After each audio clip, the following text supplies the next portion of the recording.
Hello everyone. हमारे channel exam with Deepika पर आपका हार्दिक स्वागत है। उम्मीद है आप सब बहुत बढ़िया होंगे और अपनी पढ़ाई बहुत अच्छे से कर रहे होंगे। देखिए, गर्मी का मौसम है और अपना बहुत अच्छा ध्यान रखिए, लिक्विड डाइट लेते रहिए। बहुत ज्यादा हीट आजकल हुई हुई है, एक्सेसिव टेम्परेचर बना हुआ है। तो सबसे पहले तो अपना ध्यान रखिए, पहले अपना ध्यान रखिए। वही सरकारी नौकरी है, ठीक, तभी उसकी तैयारी कीजिए। चलिए, बहुत अच्छी बात है कि आप अपनी तैयारी में लगे हुए हैं और ऐसे ही लगे रहिए। तो देखिए, ये जो हमारी क्लास है आज हम शुरू कर रहे हैं, ये है एक हमारी स्पेशल क्लास।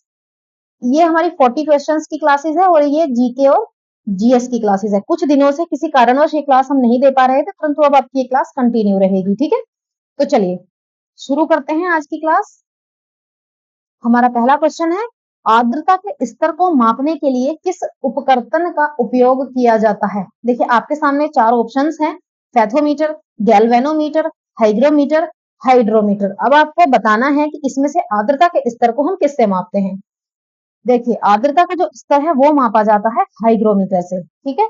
अब आपके पास है फैथोमीटर। फैथोमीटर से हम क्या मापते हैं? फैथोमीटर फैथोमीटर से मापा जाता है समुद्री गहराई या समुद्री दूरी, आप कह सकते हैं, ठीक है। इसे हम फैथोमीटर से मापते हैं, ठीक है। अब बात आती है गैल्वेनोमीटर की। तो गैल्वेनोमीटर से आप क्या मापते हैं? विद्युत करंट। ये जो ना विद्युत का जो करंट होता है, जिसे आप करंट कहते हैं, करंट, ये हम मापते हैं गैल्वेनोमीटर से, ठीक है। अब बात आती है हाइड्रोमीटर की। तो हाइड्रोमीटर से आप क्या मापते हैं? ये आप मापते हैं जो द्रव होता है, लिक्विड की डेंसिटी। डेंसिटी मतलब होती है घनत्व, ठीक है। घनत्व को मापने के काम आता है हाइड्रोमीटर। अब फिर से देख लीजिए, लिक्विड डेंसिटी होती है ये, ठीक है। लिक्विड की डेंसिटी मापने के लिए हम हाइड्रोमीटर का यूज करते हैं। एक बार फिर से देख लीजिए, फेदोमीटर का यूज करते हैं हम समुद्री दूरी मापने के लिए, गैल्वेनोमीटर का यूज करते हैं हम विद्युत करंट जो होता है, करंट मापने के लिए, आर्द्रता के स्तर को मापने के लिए हम हाइड्रोमीटर का यूज करते हैं, और हाइड्रोमीटर का यूज हम किस लिए करते हैं? लिक्विड घनत्व को मापने के लिए, ठीक है। तो चलिए नेक्स्ट क्वेश्चन देखते हैं, भूकंप की तरंगों को किस यंत्र से मापा जाता है। देखिए, आप सभी जानते होंगे कि जो भूकंपीय तरंगे हैं वो किससे मापी जाती हैं। तो जो भूकंपीय तरंगे हैं वो हम मापते हैं सिस्मोग्राफ से, ठीक है। किससे मापी जाती है? सिस्मोग्राफ से। देखिए, आपके लिए ये क्लास एक रिवीजन क्लास है और आप इसे कंटिन्यू देखें, ये वीडियो को लास्ट तक जरूर देखें।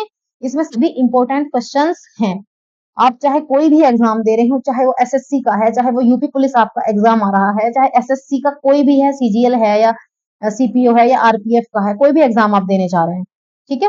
तो कंटिन्यू आप वीडियो देखें और वीडियो आपके लिए बहुत इंपॉर्टेंट होगी। चैनल को सब्सक्राइब जरूर करें, वीडियो को लाइक एंड शेयर करें, बेल आइकन दबाना बिल्कुल ना भूलें। चलिए अगला क्वेश्चन देखते हैं, किसी अर्थव्यवस्था के वित्तीय संस्थानों को किसके द्वारा नहीं जुटाया जा सकता, ठीक है। आपके सामने चार ऑप्शन है, सार्वजनिक बचत, निजी बचत, कराधान या मुद्रास्फीति। आपके क्वेश्चन है, किसी अर्थव्यवस्था के वित्तीय संसाधनों को मुद्रास्फीति से नहीं जुटाया जा सकता। चलिए अगला प्रश्न हम देखते हैं, किस स्तंभ शिलालेख में समुद्रगुप्त की उपलब्धियां दर्ज हैं जिसे उसकी विजय के लिए भारत का नेपोलियन कहा जाता था। हो सकता है आपसे सीधा सीधा भी पूछ दिया जाए कि भारत का नेपोलियन किसे कहा जाता है, तो किसे कहा जाता है? समुद्रगुप्त को। आपसे पूछा गया है, किस स्तंभ में, शिलालेख में समुद्रगुप्त की उपलब्धियां दर्ज हैं जिसके कारण जो उसकी विजय के लिए है उसे भारत का नेपोलियन कहा जाता है। तो ये कौन से शिलालेख में है? ये है इलाहाबाद स्तंभ में, ठीक है। इलाहाबाद शिलालेख है, इलाहाबाद का स्तंभ है जिसमें ये दर्ज है। अगला प्रश्न हम देखते हैं, भारतीय संविधान का कौन सा अनुच्छेद धर्म, नस्ल, लिंग और जन्म स्थान के आधार पर किए जाने वाले भेदभाव को प्रतिबंधित करता है। आपको बताना है कि भारतीय संविधान का कौन सा अनुच्छेद है। तो देखिए, ये है अनुच्छेद 15, ठीक है। अनुच्छेद 15 ये बताता है, ठीक है। चलिए अगला प्रश्न हम देखते हैं, जड़त्व किसके समानुपातिक होता है। जड़त्व जो है वो किसके समानुपातिक है? वो है द्रव्यमान के।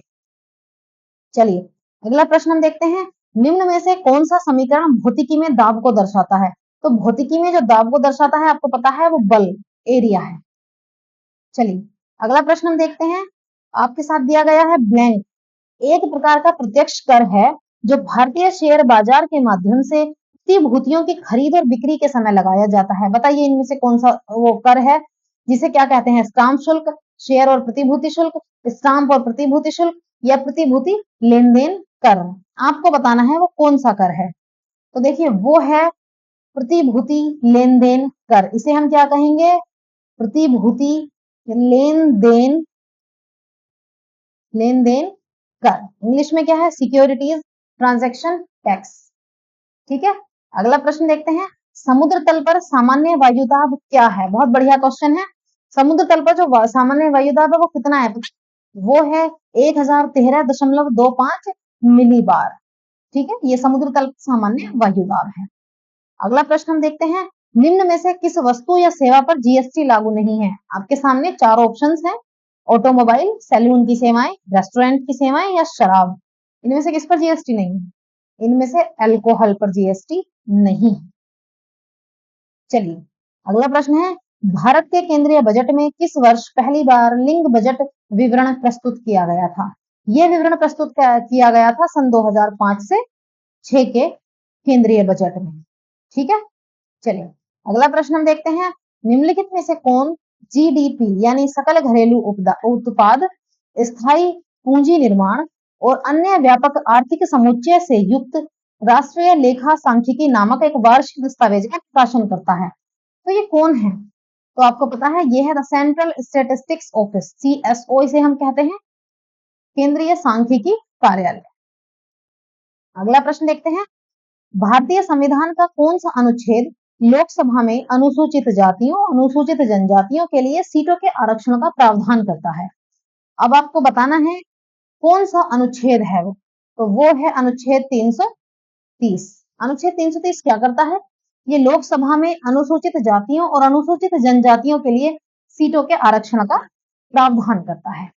ठीक है, चलिए अगला प्रश्न हम देख लेते हैं। विभिन्न विद्युत सुरक्षा उपकरणों में से कौन सा विद्युत धारा के ऊष्मा प्रभाव पर आधारित है? विद्युत धारा के ऊष्मा प्रभाव पर आधारित है फ्यूज। क्या आधारित है? फ्यूज। चलिए अगला प्रश्न देखते हैं। निम्न में से कौन बिजली का सुचालक नहीं है? आपके सामने चार ऑप्शन है। चांदी, तांबा, ब्रोमीन या ग्रेफाइट। तो इनमें से आपको पता है चांदी भी विद्युत का सुचालक है, तांबा भी, ब्रोमीन भी, तो क्या नहीं है? ग्रेफाइट विद्युत का सुचालक नहीं है। अगला प्रश्न देखते हैं। किसके अनुसार उस क्षेत्र के द्वारा विभाजित बल के बराबर है जिस पर यह कार्य करता है? तो ये कौन सा नियम है? ये है पास्कल का नियम। ठीक है, पास्कल का नियम है ये। चलिए अगला प्रश्न देखते हैं। भारतीय संविधान का निम्न में से कौन सा अनुच्छेद वित्त आयोग की नियुक्ति का प्रावधान करता है? तो वित्त आयोग की नियुक्ति का प्रावधान कौन करता है? अनुच्छेद 280। इसको तो रट लीजिए, ये एग्जाम में पूछा जाता है आपसे। ठीक है, अनुच्छेद 280 किसका प्रावधान करता है? ये वित्त आयोग का प्रावधान करता है। चलिए अगला देखते हैं। संसद के किसी भी सदन तथा इसकी समितियों और सदस्यों की शक्तियों, विशेष अधिकारों, उन्मुक्तियों का निर्धारण मुख्य रूप से भारतीय संविधान के अनुच्छेद में किया गया है। अब आपको बताना है वो अनुच्छेद कौन सा है। अनुच्छेद 115, अनुच्छेद 107, 102 या 105? कौन सा अनुच्छेद है वो?